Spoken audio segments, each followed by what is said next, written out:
right, everyone. Welcome back to another episode of the Authors Unite show. Today we have Frank Bria with us. So welcome to the show, man. Hey, thanks, Tyler. Really appreciate you having me on. Of course, grateful to have you here. So can you kick us off and tell us a little bit more about you and what you do? Yeah, absolutely. So I like to call myself a recovering consultant. I guess if there was a 12-step program for consultants, I would run one, I guess. I started my career out in high tech, did a couple of startups. We crashed a few, we sold a few. That's how that goes there. Yeah. But on the back end of that, I started a consulting career, got to know a lot of companies, and they brought me in to help out. And it took off. I was flying all over the world. I was the, hey, Frank, we need you in Johannesburg in 3 days guy. Nice. And it sounded amazing. I mean, it was amazing at the beginning, right? Like it's what everyone sort of expects you would get when you do one of those, if you start a consulting career. But it's got downsides, you get exhausted. It's all about you. If you take a break, the billings stop. If you start to think about, I'm not really spending a lot of time with my family, that kind of stuff. And so, a couple of things happened, which I was a slow learner, I guess. A couple of things happened, which kind of got me to a place where it's like, this probably isn't really what you thought you were creating. One time I was in Kiev, and people had flown in. Actually, it was that same weekend that the Super Bowl had the power outage. Okay. Yeah. You remember that? Yeah. So I was actually watching the Super Bowl at like 3:00 in the morning in Kiev, and the power goes out, and I don't know if it's me in Ukraine or if it's the whole world. Anyway, but so the next morning I had one of those meetings where everyone's flying in to hear me talk, and I get as the meeting starts, I get this text message that a member of my family is driven themselves to the hospital and is going to have emergency surgery. And, oh, by the way, there's no one home watching my kids.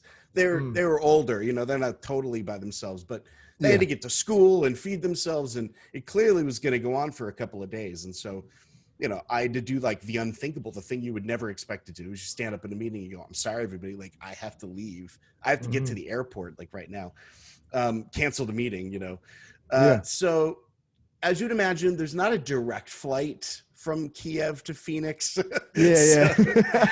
So it's 3 days. It was 36 hours of flying to connect emergency back. And you get a lot of time to think, about your choices.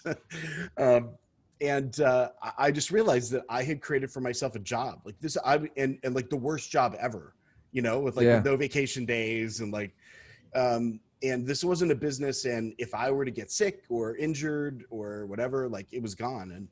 And so I decided, hey, I got to fix this. And so after things kind of got stabilized, with medical stuff, I sent a note to all my clients and I'm I'm not going to be traveling anymore. Half of them dropped instantly, wow. And so then I'm well, I got to build something online, right? So I guess I'll just watch all these gurus talk about how to build an online business, And so I start selling PDFs for $300, and the other half of my clients drop, because they're what is this? You're this consultant who's charging, several $100,000 for an engagement, something you're online selling, whatever. And clearly I was not aligned, right, to my audience. Yeah. So there was a tough role. So I'm clientless now. You got to start over again. And I had to basically relearn how to provide value to my clients that wasn't just me, wasn't just my time. And it took some thinking, but the stupid thing was, and again, like I said, I'm a slow learner. I had been teaching my clients this very thing because my job was to help these generally software companies in analytics firms build up their services practices so that they were productized, So I'm basically doing that for them. And for some reason, and I guess this happens to a lot of us, you kind of think it doesn't really apply to me. That's not really, sure, it works for them, but it's not going to work for me. But I realized that no, actually that's the answer, is to start productizing the services. And so I worked through this process of changing over instead of me just saying, hey, let me just come out and do an assessment and I'll come on site and I'll spend a few days with you and then we'll figure it out. I turned it into, okay, so I'm actually going to be providing like a survey of the space and basically, creating a report and subscription and doing kind of a group assessment for a number of these different analytics executives and tell them, okay, here's where you need to position your product based on what we're getting from the marketplace. We're talking to their clients and asking them what they want and then producing it back to them. And now suddenly I can work with them in groups and I don't have to fly to Kiev or Moscow or, India or wherever it was. We could do it that way. So that's really how it all started. And a number of consultants would start asking me like, hey, how did you pivot like that? And I realized that we had a process. And so we bundled it together and started working with clients over the last, I would say 5 years. And all of that work has kind of come together in this book awesome. that I just published. So yeah, that's the long-winded version. No, this is perfect. There's a lot to work with there. So yeah, let's unpack it. Cause I think a lot of coaches, consultants, like they go through pretty much the same thing I went through when I first started my business. And what I actually decided to do is I got rid of consulting like altogether and I just switched to done for you and courses. Yep. So, we have like lower level courses and then we have high level done for you services. And for us, that's been very it's able to scale, right? Without many issues. Obviously on the done for you, you have to keep hiring more people to scale that. The courses a little bit with like support, not as much, but the consulting, I couldn't figure out how to almost duplicate myself. And I couldn't figure out how to kind of hone it in where it wasn't and I'm trying to say this correctly, where when you tell somebody hey, 24/7 support, reach out anytime. And then, you get people hitting you up. I was just okay, this isn't going to work. Coaching does not work. So either way, you figured the way that you currently do it, it's actually a scalable consulting is what I read. So you didn't get rid of consulting. It's just a different format. We redefined it. I mean, because consulting for a lot of people just says, oh, well, I've got to show up in person and do the thing. Yeah. But that's not what consulting is. Consulting is, getting your client to their endpoint, getting them to wherever they need to go. So what I realized when I was working with my clients, and so we ended up, creating a framework out of it and teaching it to others, is that there really are building blocks. There are 5 scalable building blocks. And if you stick to those, you're good. And you mentioned 2 of them. So we talk about virtual training, masterminds, group coaching, done for you services, and live events and workshops. That's it. They're like Legos. You put them together any way you want. And however you build it, you end up with something that's scalable. So that's really what you have to think about. So when what a lot of people get stuck on is when they start working with corporations, they think, well, I can't do that. I can't do a course. I can't do coaching. I can't do any of that with a corporation. And so they think they have to switch their market. But the thing is that that's not true. I mean, certifications and courses are all over corporations. They do it all the time, And when we think about coaching executives, you think, oh, I can't get them in a group. They don't want to be in a group. That's not true. They want to be with their peers, actually. Yeah. I ran what we call them networking circles, basically. It's kind of you put the same executive in a group with other folks, and you basically facilitate the dialogue between them, because that's what they do when they want to talk to each other. So for a while, I ran a networking circle for CIOs of the top 50 banks in the world. And we would get 20 people there, and they came twice a year. We basically didn't talk to them between the 2 times, but they paid $20,000 a year to participate in that each, Yeah. And because they wanted to be with their peers. They wanted to see what other CIOs of banks were going to do. And they wanted someone who could facilitate that dialogue, And so this is one of those misnomers. We think, well, if I'm going to do something high level, or if I'm going to do something with corporations, it doesn't work that way. No, there's there's a ton of stuff you can do to be scalable and add that as a component to what you're already doing. Yeah, I love that you said that, because that's what, and maybe it was just my laziness. I don't know. It just came, it came to me that I was just like, me doing this for my clients is getting them to their desired result without all, and there's some other thing, like we do book publishing and book marketing stuff. So like, as you know, because you just did a book, some of the things with like publishing, like for us to publish a book for you, we need your login credentials for, so and there's security, there's just all these little things that you don't think of until you start to scale, and you're like, oh my God, I have over 1,000 people's like Amazon passwords, and every time my team needs to get in, they need to send text to secure. I was like, no, this is just ridiculous. So either way though, totally get it. So question for you is, and then I want to come back to the content of the book. Sure. But for the actual writing of the book, because a lot of our listeners, hence, the Authors Unite show, they're authors and aspiring authors. So what was that process like for writing the book? Well, in this particular case, this is my fourth book. Okay. Gotcha. So I took a little bit of a different approach with this one, because I had a book published back in 2015 called Scale. It was an Amazon bestseller, and it did really well. But one of the pieces of feedback that I got from it was that it was a bit theoretical. It's a bit conceptual. So you read it and you're like, oh yeah, I don't know what to do now. So this time around, we really wanted to solve that problem. And so what I did literally is take the content of the premier program that we take people through. Obviously I can't do the coaching in the book, and I can't do any of that, but we took the content and broke it down and said, okay, so if we were going to take this content and write it in a book, how would we do that? So it was a combination of taking literal audio transcripts of the training and then filtering it through, okay, so what's actually going to work in a book versus, okay, that format or that style or whatever, it doesn't really work on the page. It only works, when you're talking. And so, we went through a fairly exhaustive editing process with that, but the starting point were basically audio transcripts of training.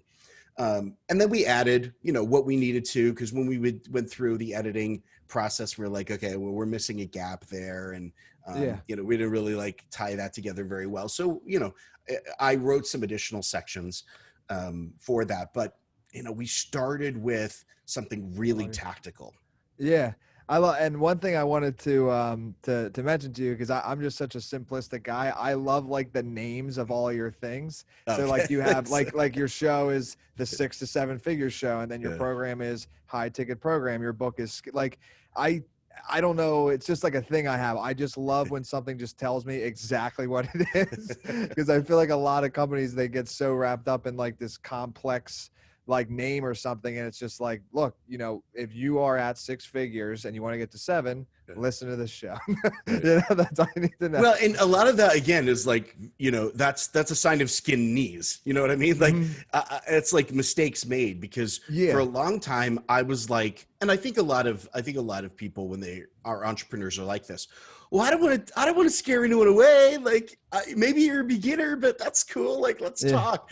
And what I realized is that my skill set and what I have to offer, you have to be a little bit further along to kind of apply it. There's other things and there's other people who are really good at that, For sure. And so I tell people hey, if you don't quite know what you want to be when you grow up, I'm not your guy. I'm not a life coach. There's other people who are really good at that. And I think it's important to know, what you can do and what you're probably not great at, and and focus in on it. So before, and then I want to get to the 6 to 7 figures stuff, but before that, you were being flown out multiple 6 figures for engagements. How did you discover, or how did you get to that point? What was prior to that for you? Well, that came from my tech background. So, when I started off in high tech software, and really the very first company I started was an analytics company. And so my background's data. I have a math degree. I'm a total geek nerd, so that's awesome. Yeah. So that's how I started. And so the first couple of startups were all analytics. And then kind of the big one where we knocked it out of the park was a software company where we sold analytics solutions in the retail banking space. So it's financial services. And that, we sold to SAP. It was a huge, like 9-figure exit. It was great. And so from there, you kind of get your name out there, and I was speaking in different conferences and things like that. And, at the end of that, you just kind of get your name out there, and people are like, hey, let's bring you in. And the problem is that that's really hard to replicate. It really is. Like, it's because people are like, hey, Frank, how do I, like, forget your scalable stuff. I just want to, like, get to that first stage.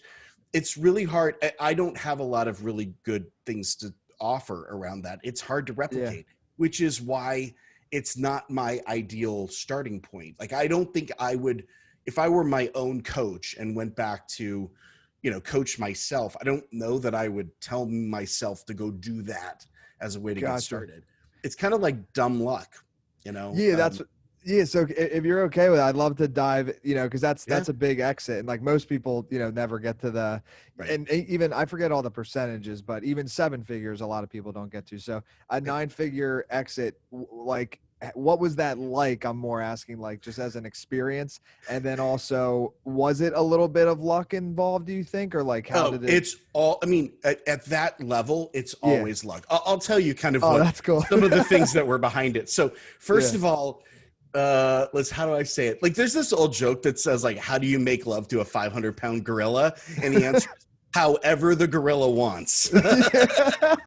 And that's about how it is. Like, if you're a small startup and you've got like Oracle and SAP and these large companies like circling you, it's a little bit like dancing with a 500-pound gorilla, just to clean it up a little bit. You're kind of like doing whatever, so you're out in Washington, like making presentations there. You're out in Germany making presentations there. You're out in, California, Southern California. You're like doing all of that to kind of just get them interested at all. And first of all, we obviously had something that was interesting. Otherwise, no one would be talking to us at all. That was a lot of hard work. I mean, we had two sections of the company. One that did analytics in the grocery space, like Albertsons, actually retail in general. So like 7-Eleven, Lowe's, home improvement, stuff like that. And then we had a section that was just banking, and I led that section. I was in charge of the banking area. So, we obviously had to have something that worked. We ran a couple of pilots. I ran the first pilot of this technology in the United States of anybody. We did it with JP Morgan Chase, and we basically set their interest rates for indirect auto lending. So if you went into a dealer to get a loan and it was a Chase loan, we set those interest rates for a long time.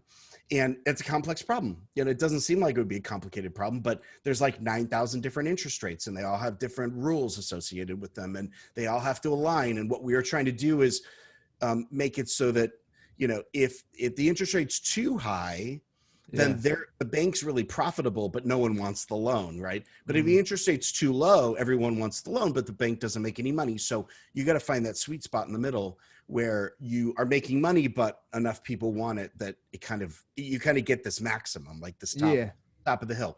They'll do that 9,000 times, and the rates have to like relate to each other. Like the rate on a 60-month loan has to be lower than the rate on a 72-month loan and stuff like that. It gets complicated. There's a really big math problem. So we solved that math problem. I mean, I was part of the group there were some algorithms that I developed as part of that team that became part of that. So that's step one. And it's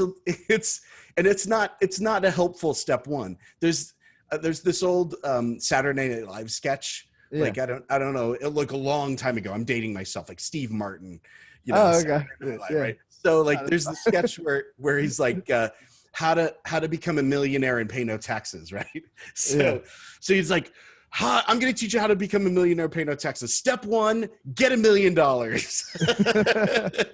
And it does feel a little bit like that, you know? Yeah. Well, I will say, I mean, you guys solved, I mean, a very complex issue that's very over complex problem. most people's heads, like even over my head. I mean, I understand what you said, but not 100%. So like, but either way, I think that's the first thing though.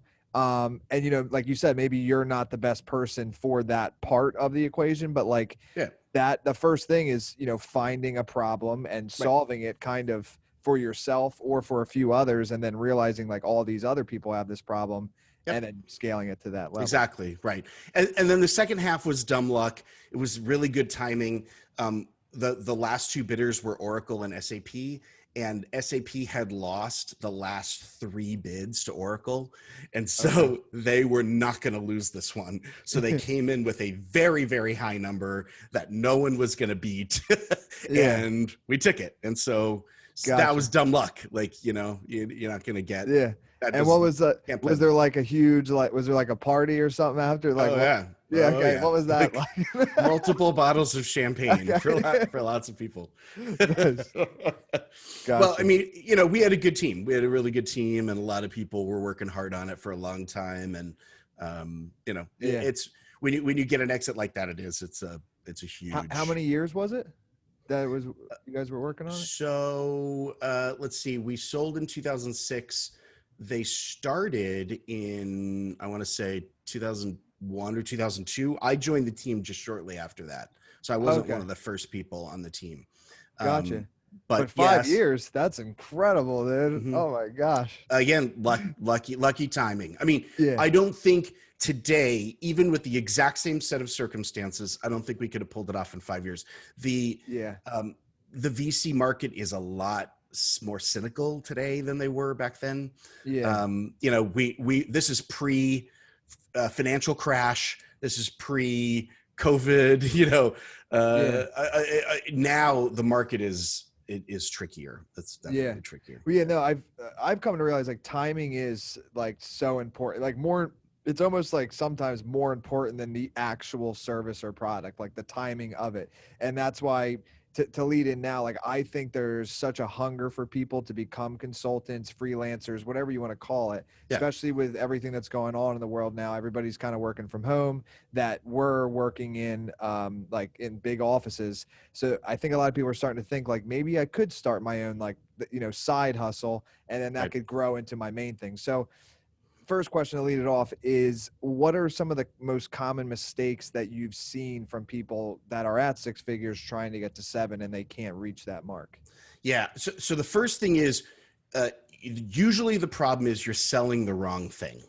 So a consultant typically is selling, you know, there's this old thing, like you're selling your time. Yeah. Blah, blah, blah. Like we all hear that, right? Like we all listen to the same webinars, you know what I mean? But the thing is that what's really behind that is, you're selling your time, but you're actually selling yourself as the product. You're kind of saying, hey, I'm a smart man or woman or whatever, and I can solve your problem for you.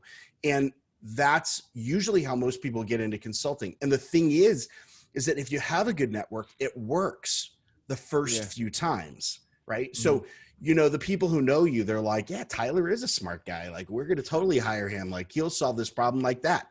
And you do that a few times until you run out of your Rolodex.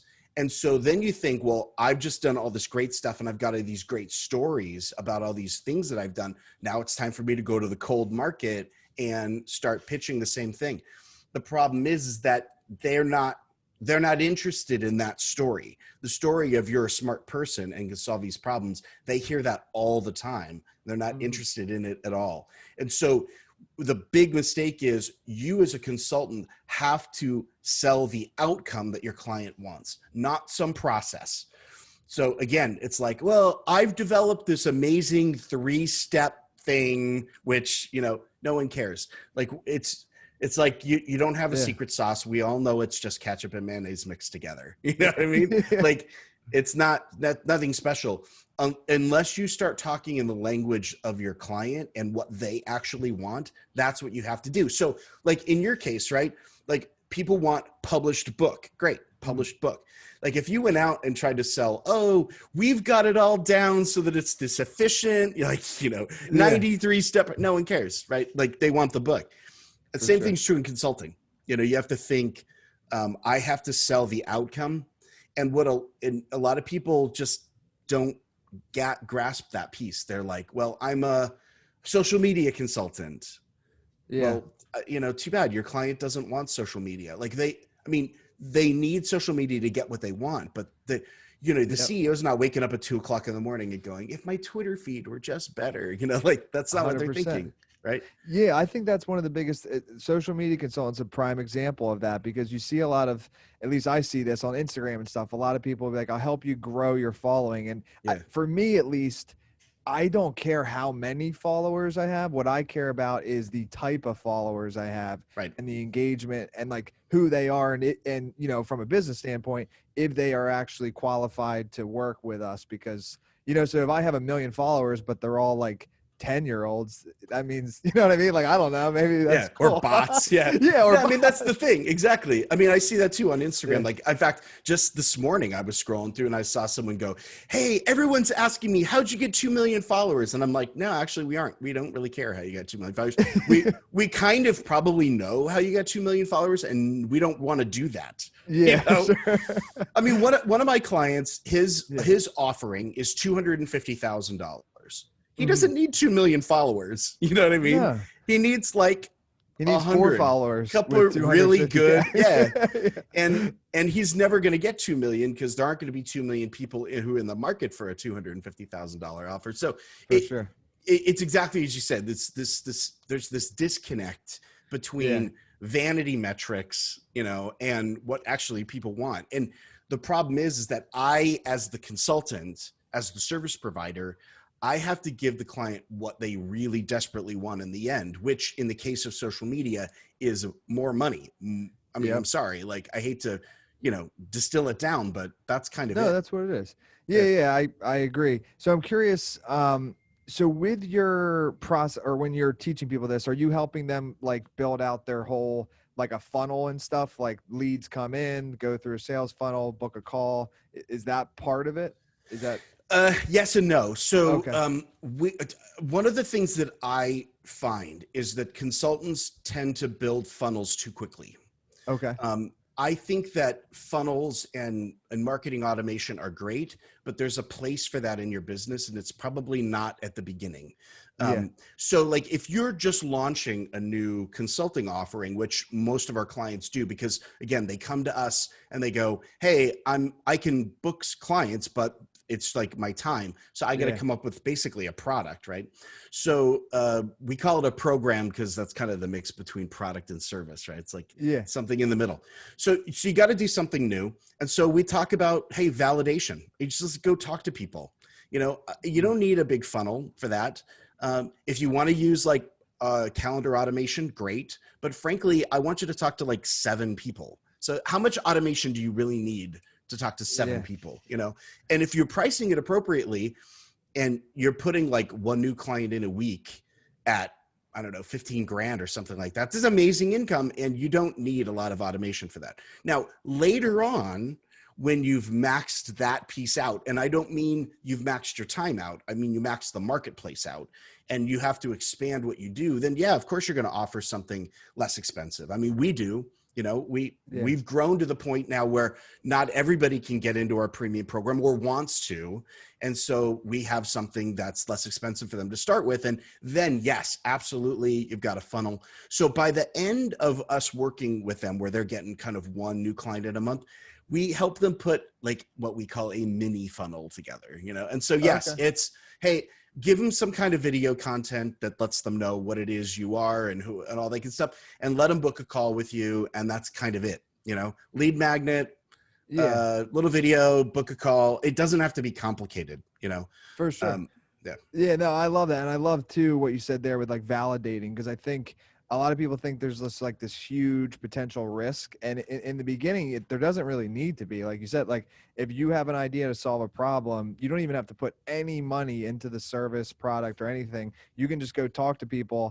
And if they want the problem solved, you can be like, look, once this is fully built, I'm going to charge 10K. You're one of the beta users. I'll give it to you for 2. And your customers fund the building of the service. Yeah. And, Yeah. That's it. And that's exactly what we do. Although I'll make one small adjustment to it. So one of the things that I see a lot of people do when they roll out a beta is exactly what you just said, which is, hey, it's going to be 10. I'm going to offer it to you for 2 because it's going to be in beta.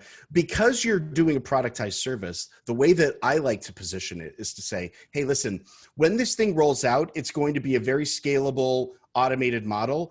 In the beginning, it's going to be very high touch. I'm going to be personally involved. And so I'm going to give you all of that personal attention for the exact same price that later on they're going to get all automated. So that's it's still awesome. 10K, I like but you're just getting me now instead of later when I'm going to, obviously I won't be able to do that.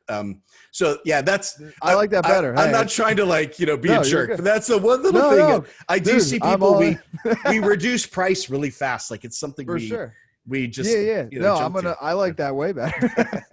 That's 8 more K in my pocket. That's right. Exactly right.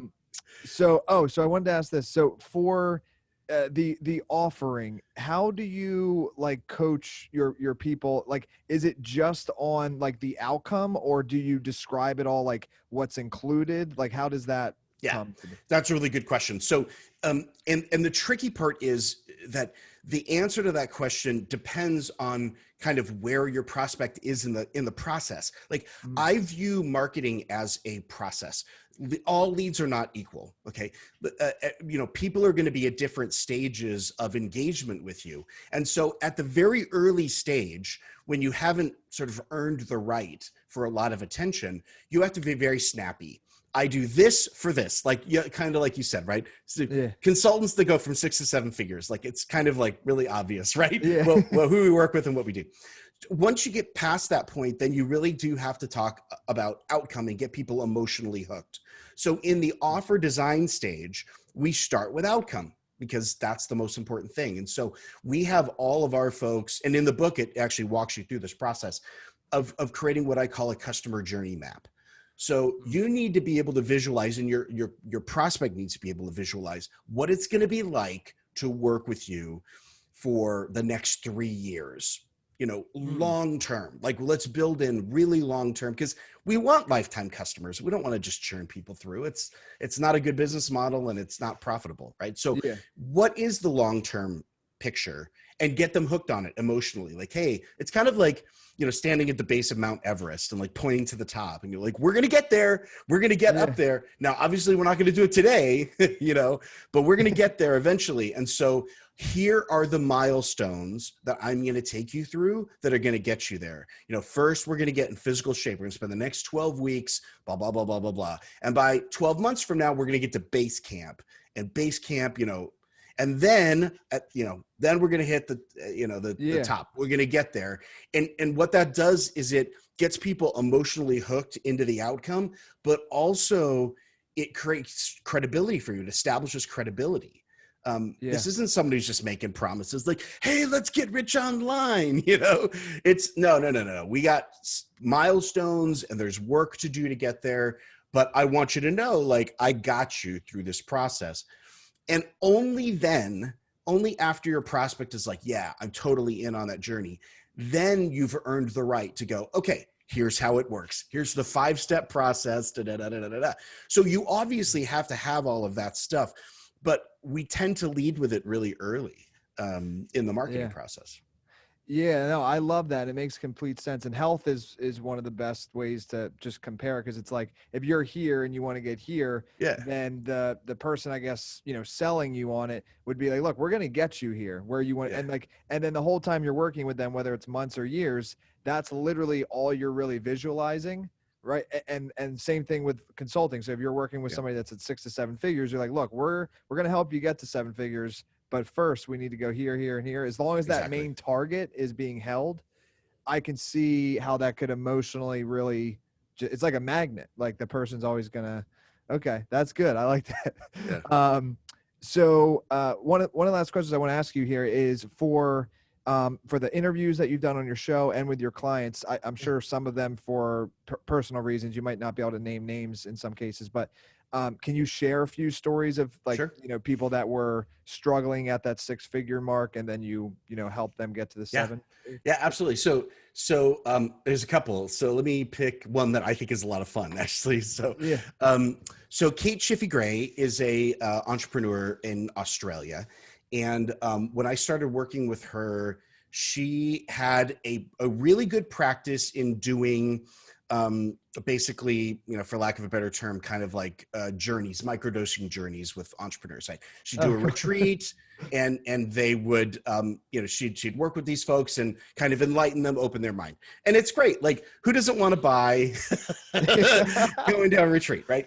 The problem is that, again, it's not very scalable. You have to it's me, it's my time. I have to do this whole retreat. And the price point associated with it was lower. I mean, people wanted to go, but you're not going to pay $50,000 to go for a couple of days to Bali or something like that. So her problem was that she was running up against this block of, there's demand, but the price point was low and it was taking a ton of her time. So we worked on, so without changing really what she does, it's not like tomorrow she's going to be an IT consultant, so we still have to work in this area. She decided, she could identify, and this is really the first step for everybody, how she was solving a 6-figure problem for people. And that's the question you have to ask yourself. Am I solving a 6-figure problem? So to get people to come to a retreat and just kind of relax and, have a great experience at a journey and kind of be led through it, is that really a 6-figure problem? I'm not really sure it's a 6-figure problem. But she started to say, but if I can focus on entrepreneurs who we're going to use this as a step along the way to get them to build a creative business and to be more creative in what they do, now we're solving a 6-figure problem, because business building by definition is almost always a 6-figure problem.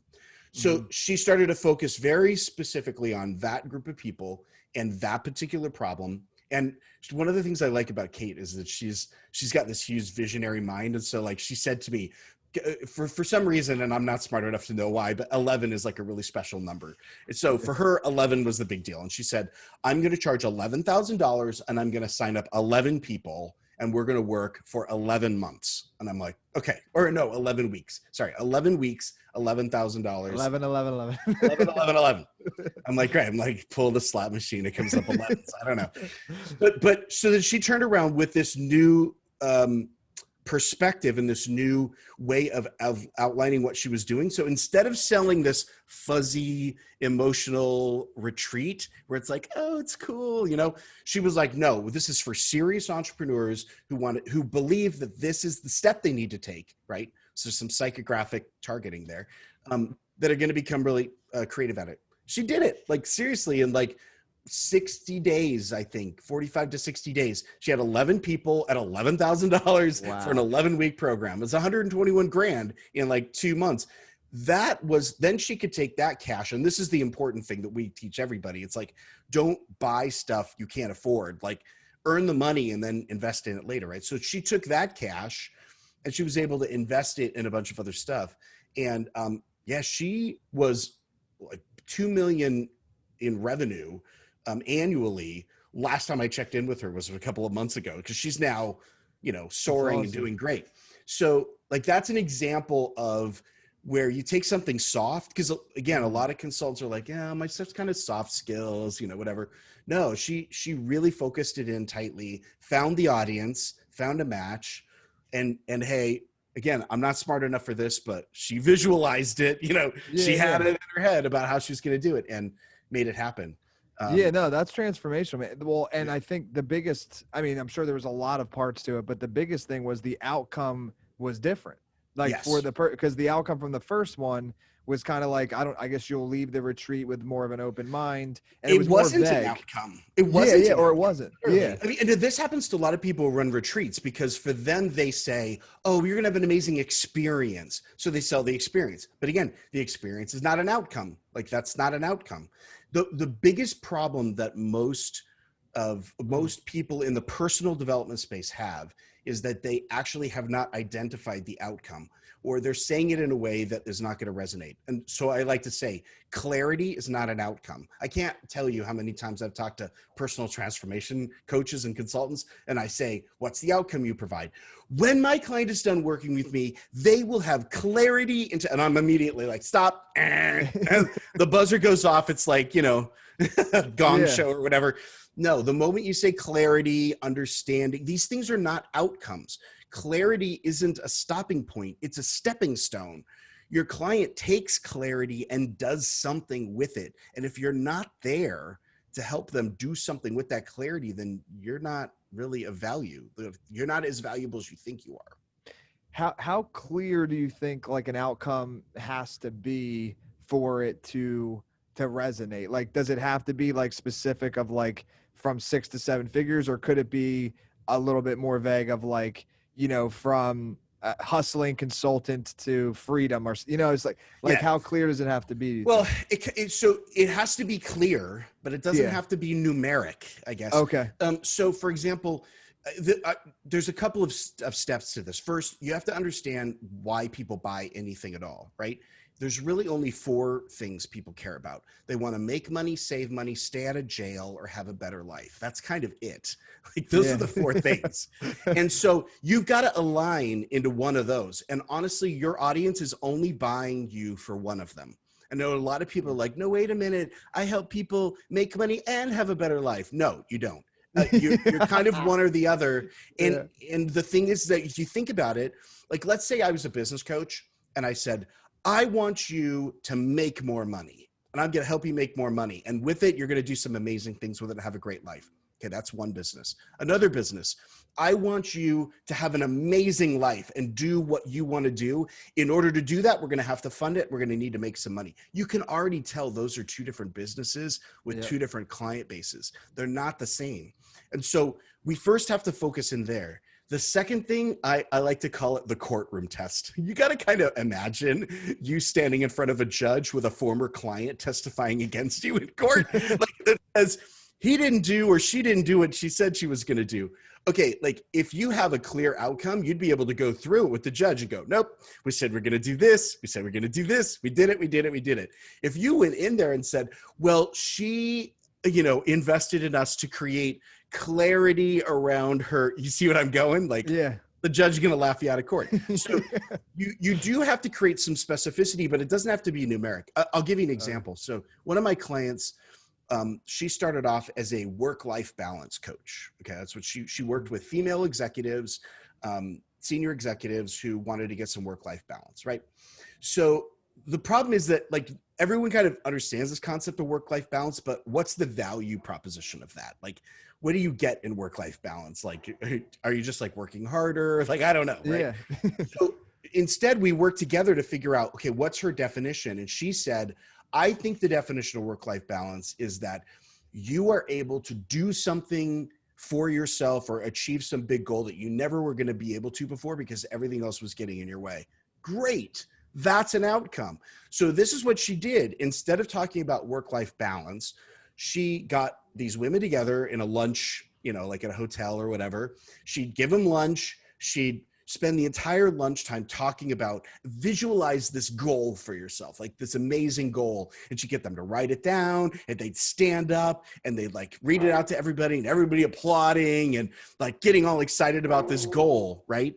And then at the end of the lunch, she would go, okay, who wants to achieve this goal? Raise your hand. It was the easiest close ever, because suddenly she was saying, I help female executives with a career and a family achieve one audacious goal in the next 12 months.